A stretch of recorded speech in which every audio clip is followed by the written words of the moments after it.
Of all the places for a storm to break, it happened for me on a dead-end stretch of highway, under the glare of a flickering gas station sign that never quite let you forget you were far from anywhere. I remember the way my freight liner rolled in, its engine humming low, like a secret like it knew something I didn't. I wasn't hiding. Not really. I just moved slow, broad-shouldered, and worn out from too many nights on the road, wearing the same jacket that smelled like diesel and rain. You know what I mean? You start to feel invisible out there, a shadow sliding between state lines. That night, though, I was anything but invisible.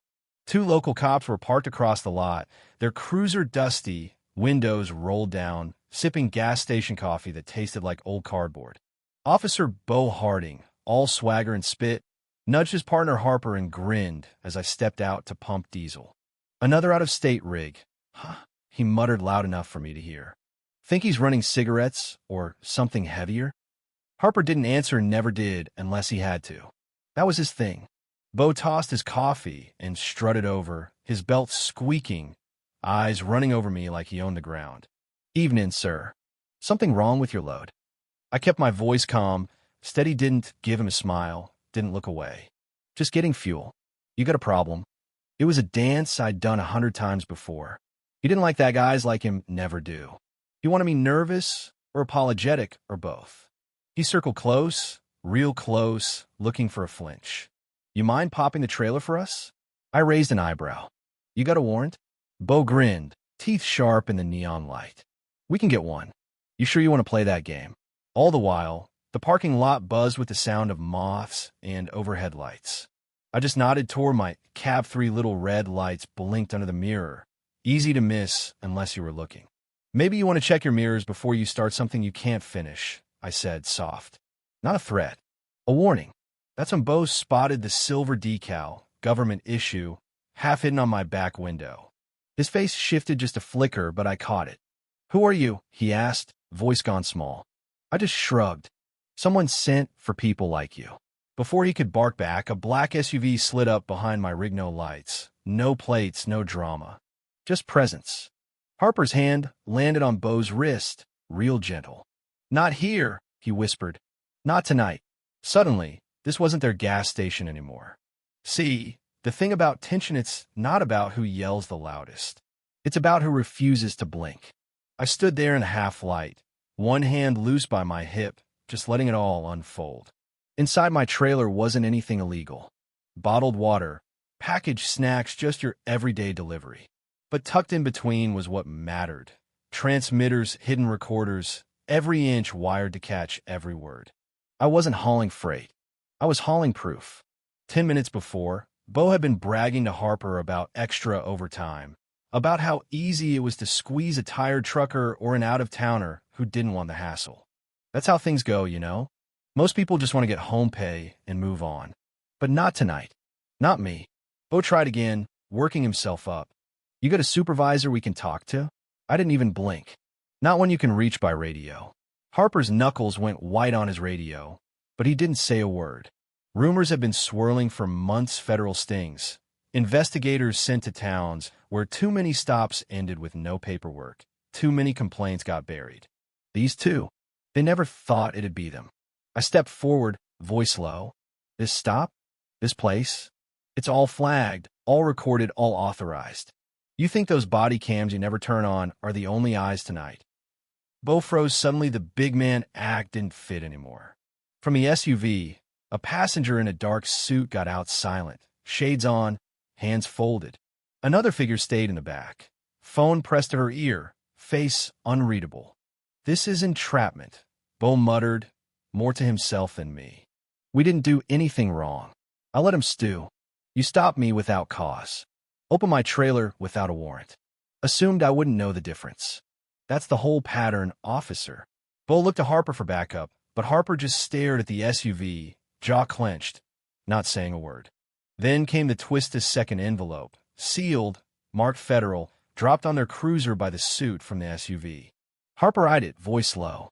What's in there? I told him, read it before morning. I turned back to my truck.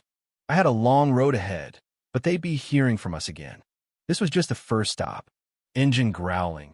I pulled away, watching the gas station shrink in my mirror until it was just another blur on the horizon. But I knew that parking lot would never feel the same to them. Bo stood frozen, Harper leaning back, both realizing how fast things could flip. What they'd expected was a routine flex. What they got was a shot across the bow. Bo tore the envelope open inside, a single sheet.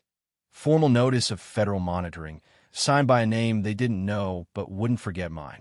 The message was clear: we saw you. This wasn't random. It was orchestrated, authorized, and it wasn't over. Think he's coming back? Bo asked, voice rough. Harper shook his head, eyes far away. I don't think he ever left. Next morning, they got called in early. No pleasantries, no coffee, just two men in suits waiting at the head of the conference room table. Cameras on, recording. The taller agent didn't smile. Officers Harding, Harper, please sit. No explanation, didn't need one. They opened their folders, sliding out stills from my truck feed. Bo's hand on my latch, Harper standing silent, everything captured in that sick yellow light. The agent's voice was even. This isn't a trial. This is a review. What comes next depends on your honesty. Bo started to talk, but Harper raised a hand. Let me, he said. His voice didn't shake. We knew better. We just thought no one was watching. And now they knew someone always is. I didn't stick around for the fallout. That was never the job. My rig rolled north, highway unraveling under the tires. In the quiet of my office, 3 states away, I filed the final report. I didn't dwell on it. I never do. There's always another town, another pattern to break. But that night, when I stopped under a stretch of empty sky, I let myself think about my little brother, the reason I got into this work, the reason I don't flinch when things get personal. Somewhere, some kid who looks like him might pull into a gas station and not have to brace for a bad night. Somewhere, maybe a badge will mean safety again, not fear. Maybe not today, maybe not everywhere, but you have to start somewhere. In the weeks after, Internal Affairs cracked the department wide open. Files unsealed, complaints unearthed, body cam footage rising up like ghosts. Harper cooperated, gave names, dates, all the details. Bo lied up, hid behind procedure, claimed he was just following orders. But the video didn't care about excuses, and neither did the people watching. Justice doesn't always come with sirens or headlines. It arrives quietly. When someone refuses to look away, when someone turns the camera back on those who think they're untouchable. That's what happened at that gas station. It wasn't just 2 cops making a bad call. It was a system that let them believe no one cared. But someone did. Not just me. All of you, everyone who's ever been stopped for the wrong reasons. Everyone who's seen the cracks and decided not to ignore them.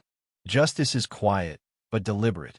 It asks how many more are out there, just trying to get home, just trying to breathe easy and wondering if anyone will ever step up. So if you believe dignity isn't weakness, if you believe in quiet strength, in holding the line even when no one's cheering, share this story. This wasn't just a truck. It wasn't just one stop. It was a turning point. And it starts with someone who said, no more. If that hit you, if you think stories like this matter, don't just scroll by. Let's talk to how you think what happened was justice or just another show. Where's the line between protection and intimidation? Drop your thoughts below, because this isn't just my story. It's all of ours now.